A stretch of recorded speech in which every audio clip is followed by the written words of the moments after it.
Hey guys, welcome back to Junior's Auto Detailing. Today's a quick video. We're just going to go through how to hand wash and wax your car quickly and simply.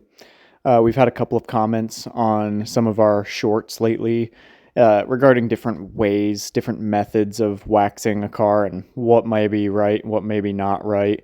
And simply put, one of them was very simple and it's correct, and I think it may have been just a little aimed as a joke towards like Karate Kid, Mr. Miyagi. It's wax on, wax off. That is correct, though. Wax on, wax off. If you're getting wax on the car, you're doing it right, and you're taking the wax off. That's really how simple carnauba waxes are nowadays.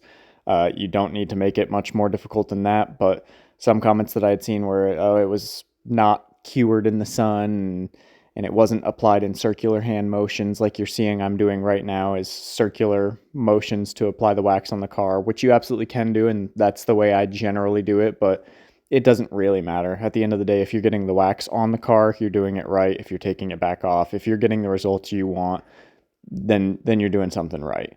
So that's really about it, you guys. Just get out there, put some wax on your car. If not, bring it to a professional shop.